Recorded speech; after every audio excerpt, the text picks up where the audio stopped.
Welcome to the GTP. My name is Scott, and you and I are going to discuss the first look, or should I say a first impression, of AshitaNoJoe Fighting for Tomorrow, this edition from Kodansha. Now, people have been waiting a long time for this. This is our first time getting an English release of this very classic story that came out in 1968. So I'm going to give you a bit of my first impressions on what I thought about this, give you a comparison, and just talk a little bit about the price, which may be a bit of an issue for some people. So I thought it'd be important to share this video to help you just make a decision whether or not this is something that deserves to be on your shelf. Let's go ahead and start with the comparisons first, because I think it's one thing most people are very intrigued on, is when we saw this originally, it is $60 MSRP, which is quite a bit. And in my mind, when this was first announced and I saw it was going to be $60, I actually thought it was going to be very similar to more of what Dark Horse has done with their Trigun Deluxe Edition, but they haven't. So this edition here from Dark Horse, it's a true 3-in-1, and we have this lovely, it's a way bigger trim.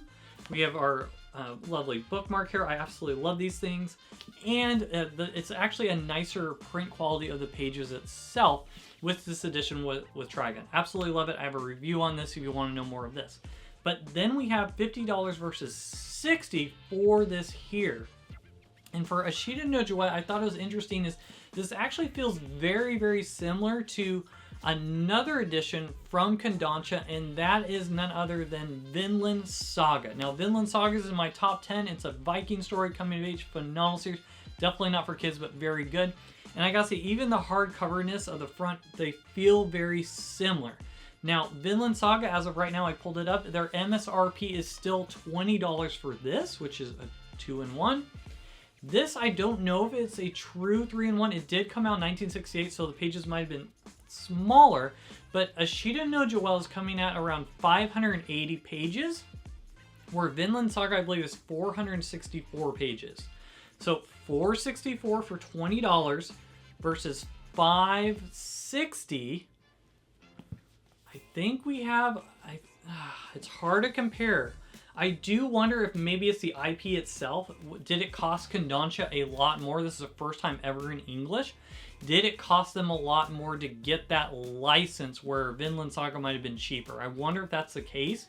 But it's hard for me to justify on the price alone. If you're like, Scott, which series should I invest in or get? I'd almost want to go with Vinland Saga alone, just on the price. Even though I will say, let's talk about Vivid Impressions, I did enjoy this edition here of the story itself. This is a boxing manga. I've never read it before, but in my anime list, it's actually ranked number 18 of best manga ranked of all time. I don't know for sure. I will say the first 3 volumes start off a bit slow, the series. You have your main character as a boxer here. Not a boxer yet, but he's being discovered as a boxer, and just as I think about him and his personality, it reminds me of Yusuke Urameshi a little bit. Just, you know, carefree, trickster here, and just not going to take grit from anybody. No one's going to mess with him. He is tough.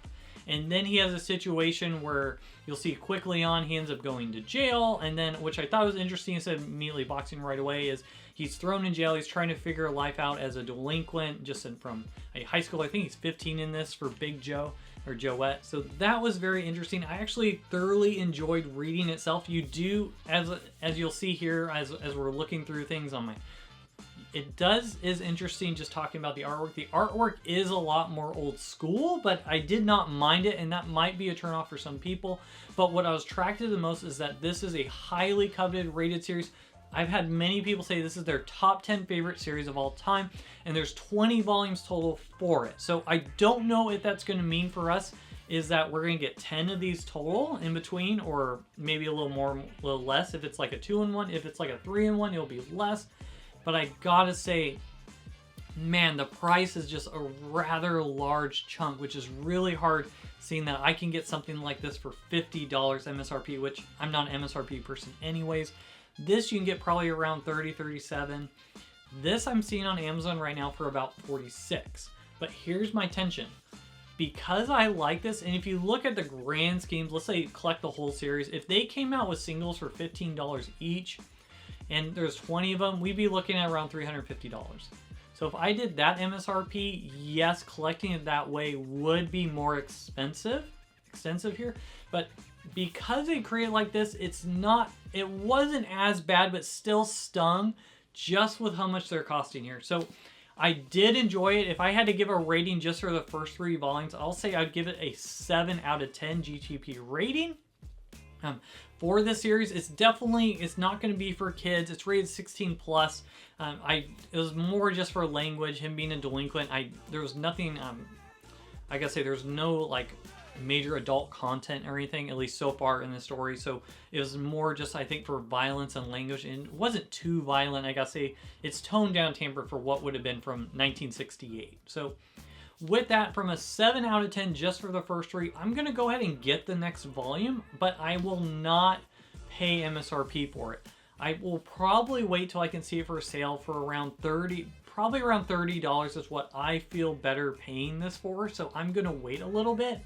I'm sure Kodansha is hearing from other people. I mean, this is a series a lot of people want, so I do believe they're going to print the whole thing, but again, when Kodansha, I love you guys. You're one of my favorite publishers. But when I can get something like this for $20, but for 120 more pages for $60, it's pretty easy, at least in my mind, on which one I'm gonna pick. So that's all I have for you guys on here with AshitaNoJoe. I did enjoy the first volume. It did start off a bit slow, so again, 7 out of 10. But I do see it picking up. I want to see, and I want to know why this is so rated. I want to know why this is in so many people's top 10. And another good sports manga. And I do want to say, if you're looking for a cheaper sports manga option, which is also fully in color, I want to highly recommend the manga to you, The Boxer. It is one of my favorite ongoing current sports series that we have from the Eyes Press line. Highly recommend checking out The Boxers if you want to scratch that itch of a boxing manga, but you don't want to pay the price of right now of what Kodansha is asking for. So in my mind, I'm going to wait a little bit, just wait for when the second volume comes out for a cheaper price, or for a sale, because in my mind, it's just way too much for what we're getting, even though I know this is one of the best stories of all time that people recommend. So that's all I have. I'd love to know in the comments below, what are your thoughts on AshitaNoJoe fighting for tomorrow? Is this $60 worth it to you? Are you going to wait? Maybe you've read the series already from the Japanese and you're like, man, Scott, it is worth it absolutely whatsoever. Let us know in the comments, as us as a community, we're just trying to figure it out. So thank you so much for watching, and I'll see you on the next one.